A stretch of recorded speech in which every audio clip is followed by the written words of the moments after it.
Hi there, welcome to Real Life on the Homestead in Ontario, and I'm Marie. And if you've been watching our YouTube channel in the last little while, you know I'm doing a big freezer clean out. And I am taking all my bones, making bone broth, making stocks. And today, as I promised while I was making my chicken stock, I'm going to make a chicken bone broth, which is carnivore friendly and can go into my playlist named Proper Human Diet.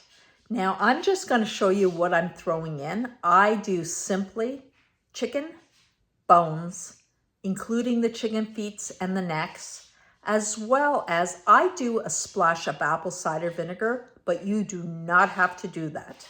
The reason I do the splash of apple cider vinegar is it does help extract the minerals and calcium from the bones.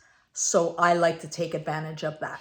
But if you're sticking to a very strict carnivore diet and you don't want to do that, don't bother. Just add the salt, water, chicken parts, and you're good to go. But this is not just for the carnivore diet. Bone broth is one of the most nourishing, wonderful things you can keep in your pantry. If you don't want to process it, you could just put it into small serving containers and freeze it. But I'm cleaning out the freezer, so I am definitely canning this. So today, very simple. I'm going to show you how I do it step by step. Now I will be doing this in my oven roaster because I need as much space as possible.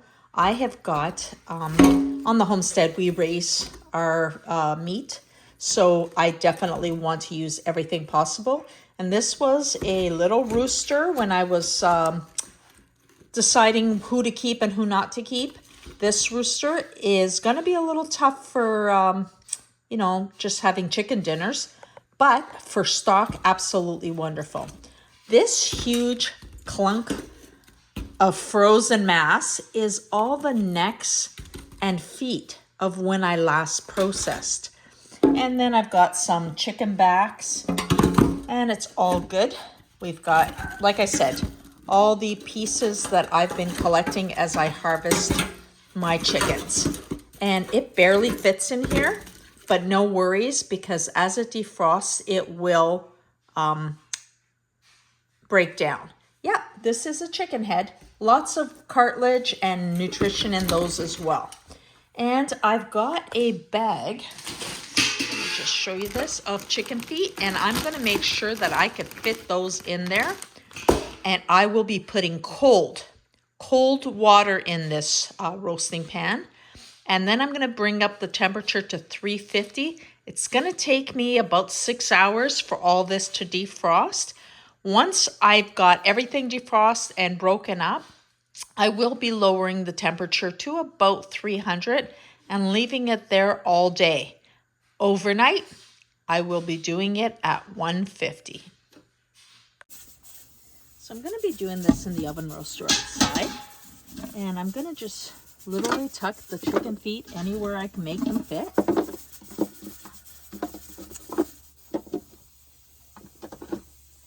This will all break down as it starts to defrost, so this will get lowered. But for now, this is our start. Just trying to get everything to fit as best as possible. And I'm going to top this up with some cold water. I'm going to be adding my cold water.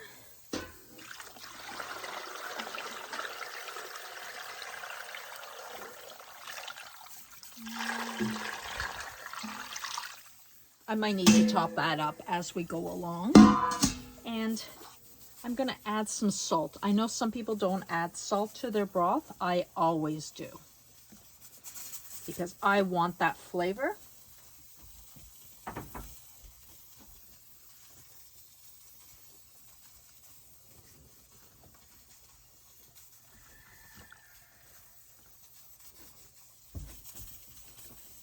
And I definitely want to do a splash of apple cider vinegar in here.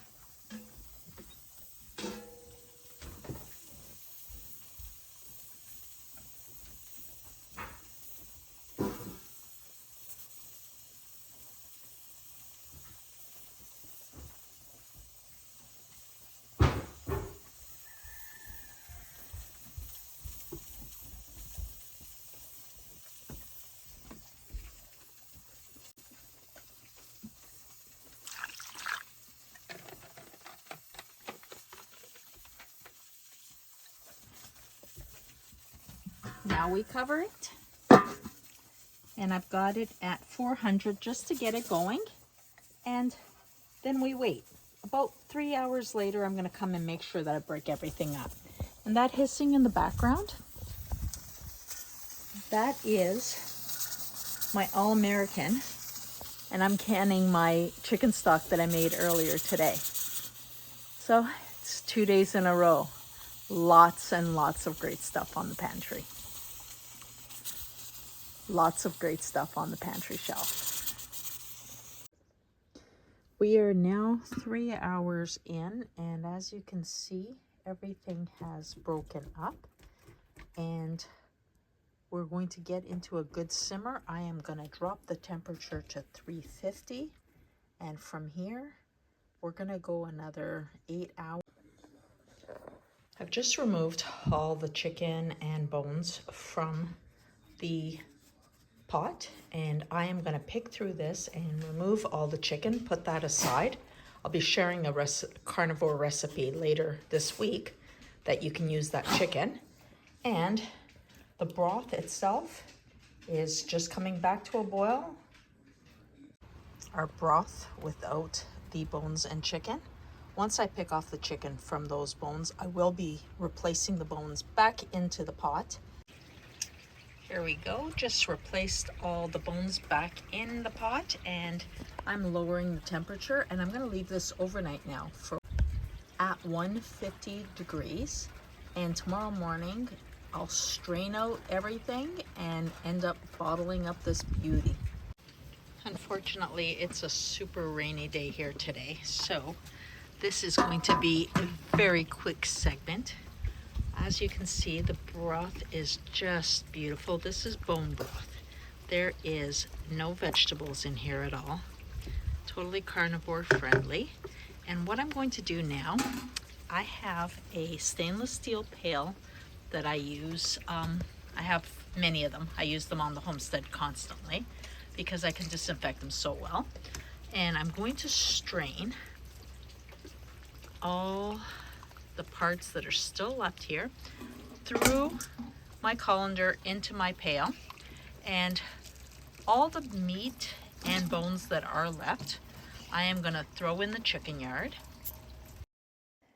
The chickens will pick off any meat and enjoy it immensely, so it's like a great supplement to their feed. They love that protein. And then of course I'll go inside and I will strain the broth. And I'll do two methods. I'll do the one that I use in a sieve, and then another one through a fine mesh. Well, this is something I normally do outside, but it just started to pour. So I thought I'd come in here and show you the final process of the bone broth. I normally scoop out of my roaster with a Pyrex measuring cup. And I like to use this fine mesh strainer. Now with this fine mesh strainer, you're not going to get a perfectly clear broth. I don't mind that, but if it's something that bothers you and you'd like a clearer broth, I'll show you what else you can do. So I'm just going to put some through here just so you could see what I mean about it'll be a little cloudy. Just move that out of the way there.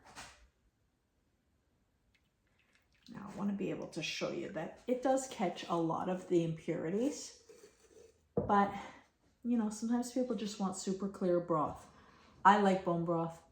I know that the nutrition is here. How it appears and if there's a bit of sediment at the bottom doesn't really bother me, but this is what you would end up with. And it will settle and you'll have like a gray matter at the bottom. And like I said, if it's something that bothers you, this is an alternative of what you can do, because I am going to be canning these up in mason jars and processing them in my pressure canner. I won't go through the process because I've done a lot of canning videos and this is more about just the bone broth. But what you can do is fill your jars, hot jars, into a hot canner, vent for 10 minutes, and pressure can based on your altitude for 45 minutes. I need to do 11 pounds of pressure for 45 minutes in my area. But what I do is using my funnel. It does have a screen, but again, it's not enough. I'm going to use a nut bag.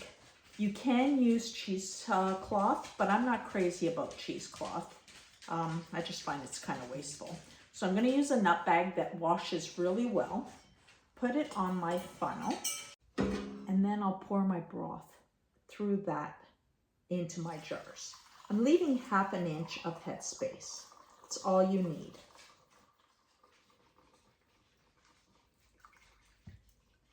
Just let that work its way through.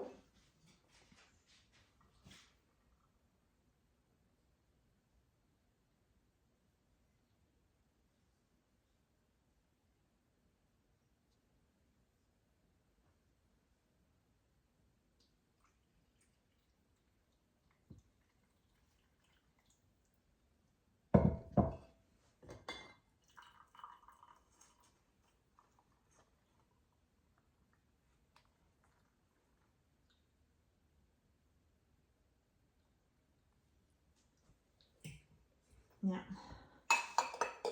you can see how it did catch quite a few of the impurities in there. You see the darkness. Now let me pull that out and maybe share a little bit more accurately. You see that in the nut bag? That would be stuff that would be sediment at the end of your jar or the bottom of your jar. But here's our broth, and that's just beautiful. This is pure bone broth. If you leave this in the fridge, it will get gelatinous. If you pressure can it, which I will be doing, it will not be gelatinous, but it has all those beautiful collagen properties in there. So it got really hot in here. I had to take the sweatshirt off working with hot broth. But I finished canning up my jars. And now what I'm going to do is go around each jar with a piece of cloth full of vinegar. Now, it is really important to clean your rims. Number one, you want to make sure that there's no chips in these jars, and you will feel it as you're going around. And you want to make sure that there's absolutely no grease from this chicken on those rims, because it will not allow you to seal. Now, if you did have a failed seal for any reason, you could put it in the fridge and use it up, so it's not going to go to waste. Now, I have noticed that the canning lids are really poor quality lately. You get a few fails every single batch. So I've been doing a lot of broth as I clean out the freezer, and I've been using my tatter lids.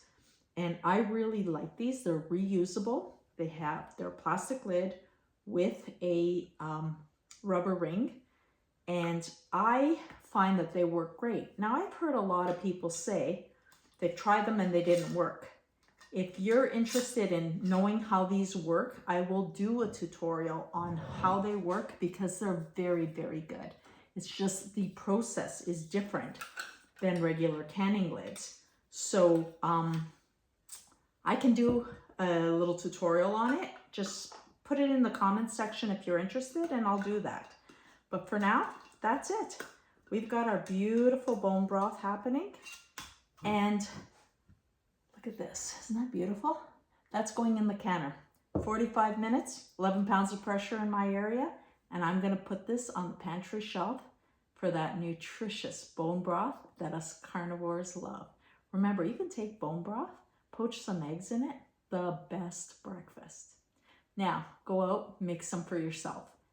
Wonderful day. Make sure that you subscribe to our channel.